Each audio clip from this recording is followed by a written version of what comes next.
Your manager pulls you aside after a brutal week. Voice low, eyes soft.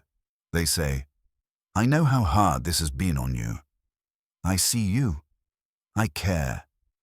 Something inside you softens. You feel understood. But 3 days later, you're working weekends without extra pay, and somehow you agreed to it. You didn't even question it. What just happened wasn't kindness. It was control. And the worst part, you thanked them for it. The leader doesn't shout or threaten. They remember your birthday, ask about your dog, stay late with the team. Everyone thinks they're different, human, compassionate, real.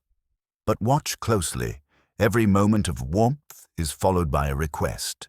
Every compliment softens the ground before the demand. You're not in a relationship with them. You're in a transaction disguised as trust. The power dynamic hasn't disappeared. It's just wearing the mask of empathy. You tell yourself they mean well. That empathy can't be dangerous. Right?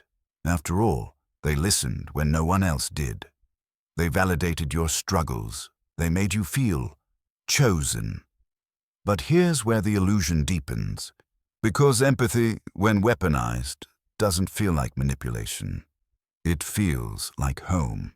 This is emotional collateral, the strategic deployment of empathy to create psychological debt. The leader invests in your feelings, then cashes in on your loyalty. You feel seen, so you give more. You feel valued, so you don't say no.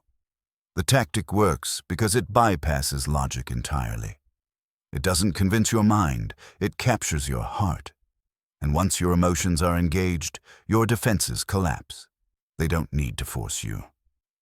You volunteer. Think about it. When was the last time you said no to someone who believed in you?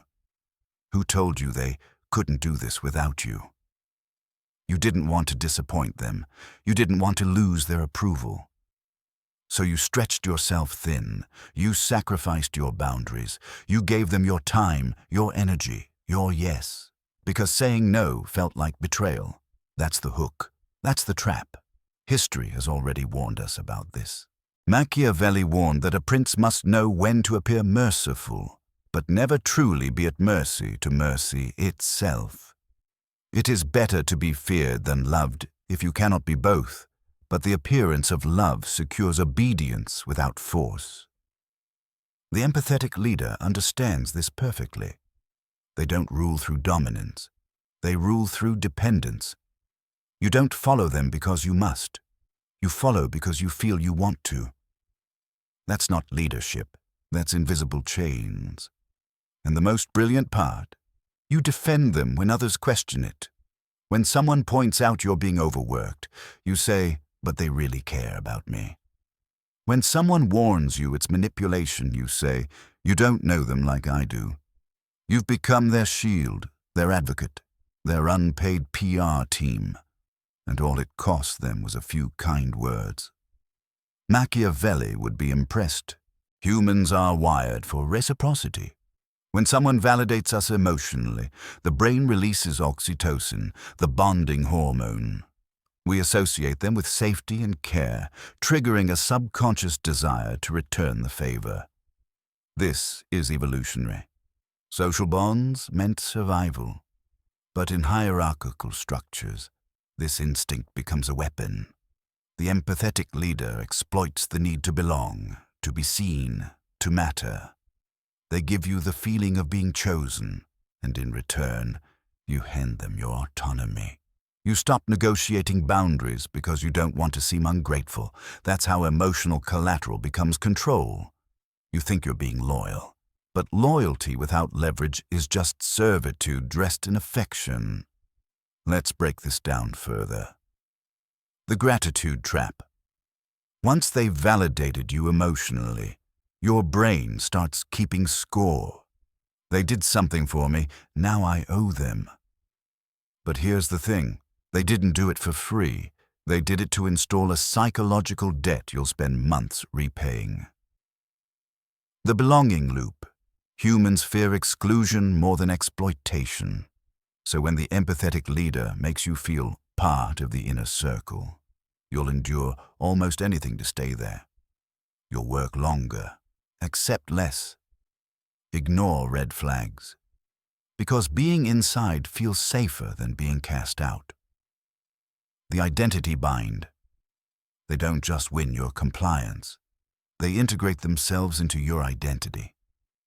I'm someone who works hard for people who believe in me. Now you're not just helping them, you're protecting your own self-image. To say no would mean questioning who you think you are. This is why emotional collateral is so effective. It doesn't just control your actions, it rewires your self-concept. Corporate scenario. A CEO hosts fireside chats, shares personal struggles, cries at company meetings. Employees feel connected. 6 months later, layoffs hit, but those same employees defend the CEO online, saying they had no choice. The emotional investment made betrayal feel like sacrifice. One employee even posts, "I lost my job today, but I still believe in our leader." They're doing their best. That's not loyalty. That's Stockholm Syndrome with a corporate email signature. Political scenario. A leader campaigns on "I feel your pain," tours struggling neighborhoods, hugs voters. Once elected, policies favor elites. But the base stays loyal, believing the leader still cares, still understands. The empathy was theater. The control was real. They say they're fighting for us behind the scenes. But behind the scenes, nothing has changed. Only the performance continues.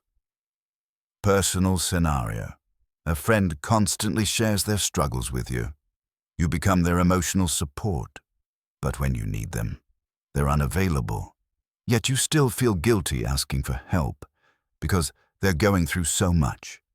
You've been trained to prioritize their needs over your own. And it all started with empathy. You see it now, don't you? The pattern, the script, the performance. It's everywhere. And once you see it, you can't unsee it. Step 1. Detect. Watch for empathy, followed by escalating requests. If warmth comes before every demand, it's transactional. Real care doesn't invoice you. Ask yourself, do they validate me only when they need something? Do I feel guilty saying no to them, even when my boundaries are screaming? If yes, you're dealing with emotional collateral. Step 2. Neutralize. Separate emotion from agreement. Acknowledge their empathy verbally, but don't let it dictate your decisions. Say, "I appreciate that, and I need time to consider what works for me." Notice how that sentence validates them without committing you. It's polite, firm, untouchable. Step 3. Test the relationship. Say no once, just once. Watch how they respond. Do they respect it, or do they guilt you? Withdraw warmth, question your loyalty. If their empathy disappears the moment you set a boundary, it was never real. Step 4. Reclaim control. Set boundaries without guilt. You don't owe extra labor for emotional validation. Respect is mutual, or it's manipulation. The moment you confuse care with compliance, you've lost the game. But now, you know the rules, and knowing the rules means you can play differently. The most dangerous chains are the ones you don't feel. Empathy without integrity is just another form of leverage. If someone makes you feel indebted for feeling seen, you're not being led. You're being owned. Real connection doesn't come with invisible strings.